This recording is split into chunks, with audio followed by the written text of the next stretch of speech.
British rule in Africa.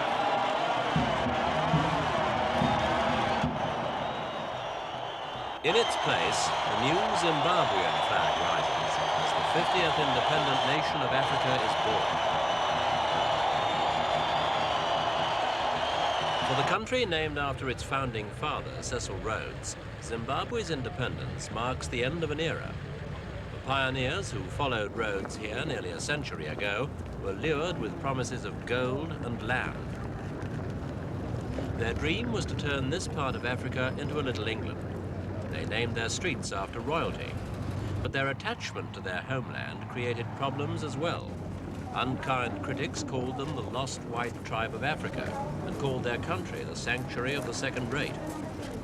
Many of the settlers worked hard to earn their place in the sun and a life undreamt of back home. But the writing was on the wall, though most pretended not to see it. Premier Ian Smith had said it would take 1,000 years before majority rule came to Rhodesia.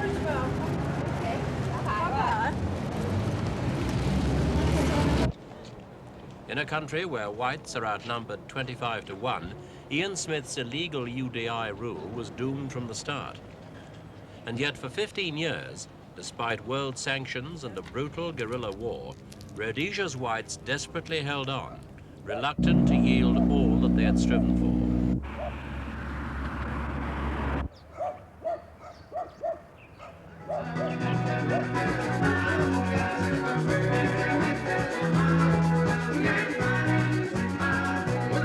The white dream was swept away this month. Rhodesia's capital gave itself a facelift and prepared for independence.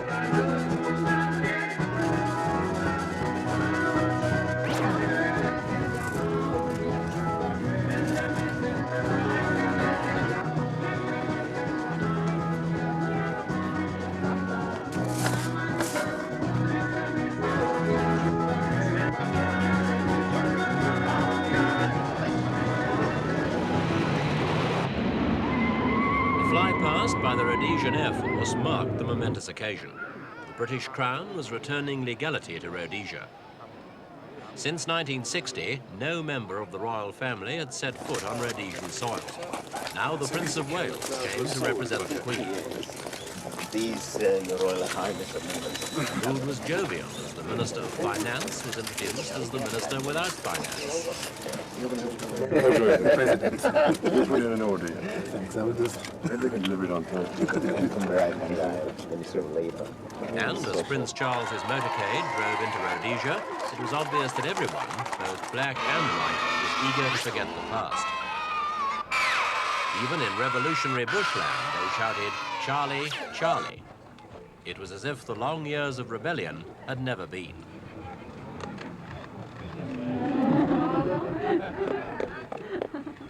Representatives from more than 100 nations arrived to attend the independence celebrations, but there were also the inevitable absentees. Among them, Ian Smith. He was away lecturing in South Africa. South Africa, which had tried to persuade Mr. Smith to agree to majority rule, was unsurprisingly omitted from Mr. Mugabe's guest list. Notable omissions, too, were East Germany, Poland, Czechoslovakia, Hungary, and Vietnam. All had been keen supporters of Joshua Nkomo and his Zipra forces. As such, the omissions were seen as a personal snub to Mr. Nkomo and cast the only shadow on an otherwise jubilant occasion.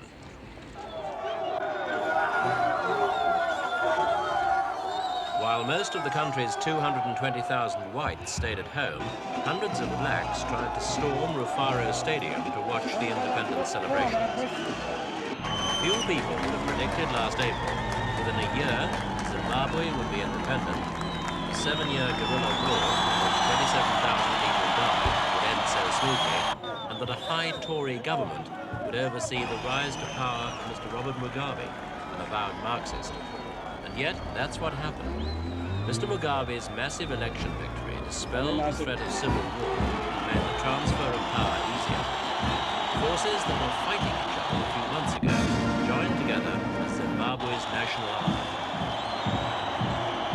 I, Hector Norman MacDonald, Chief Justice of Zimbabwe. Chief Justice MacDonald, a die-hard UDI man, called upon the Reverend Canaan Banana, a veteran nationalist campaigner and former detainee of Mr. Smith, to be president of the new republic.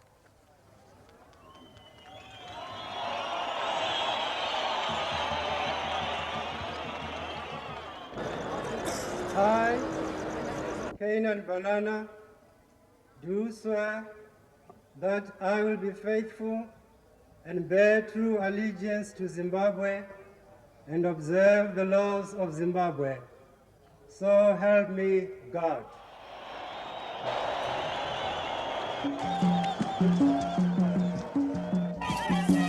The climax of the historic celebrations was the handing over to President Banana of the legal documents which finally disengaged Britain from all colonial responsibility in Zimbabwe.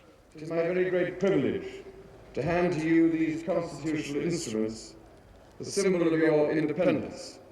I do so with the best wishes of all the people of Britain for the future peace and prosperity of your country.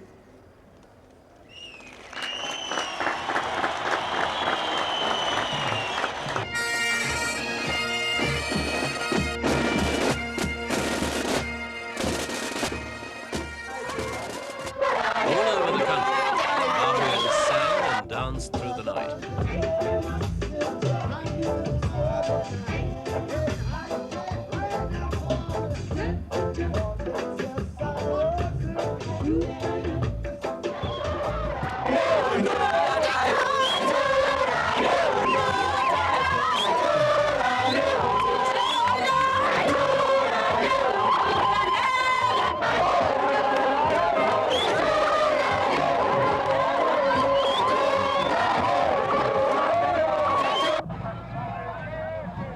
Unplanned independence celebration saw scores of prisoners surge through the gates of Salisbury's central jail.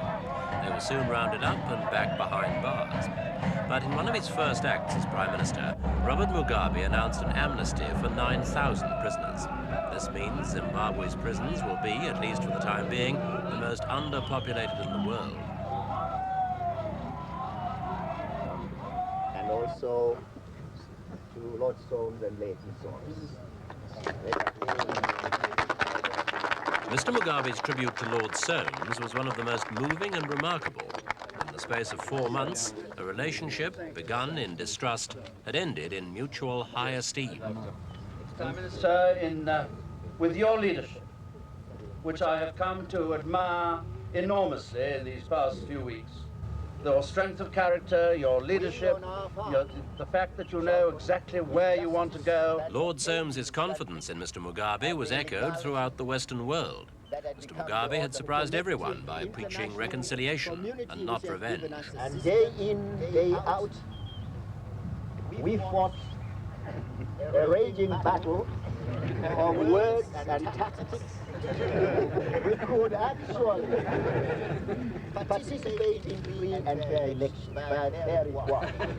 We had free and fair elections, and the result was what you now know. It was a definite expression of the wishes of our people. In the aftermath of war, the task of reconstruction will not be easy.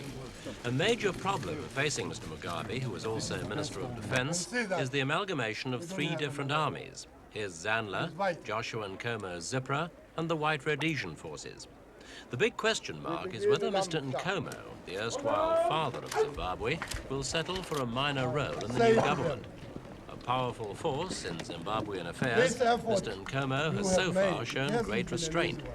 He has used his influence to maintain the spirit of peace and unity. Will take your part in the rebuilding of Zimbabwe. When I say everyone, I mean everybody, including those people against We have got, all of us. We cannot build Zimbabwe if we do not now, all of us, join in as one nation without any distinction of color or creed.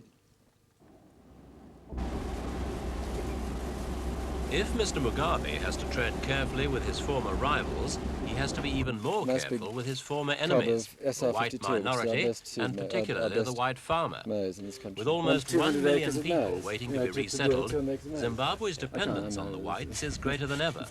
At the moment, the country is sufficient in food. But a mass exodus from the white community would provoke a serious crisis in the economy, as it did in Zambia, Angola, and Mozambique. Well aware of this, Mr. Mugabe has gone out of his way to allay white fears.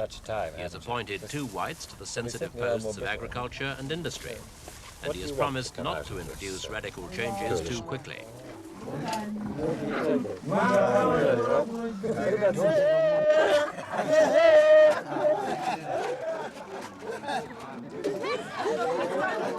The question is, can Mr. Mugabe keep the whites happy and at the same time satisfy the growing aspirations of all those who fought in the liberation struggle?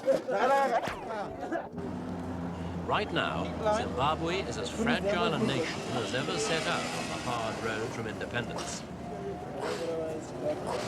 It needs time, it needs friends, and even its staunchest supporters would admit just a little bit of luck.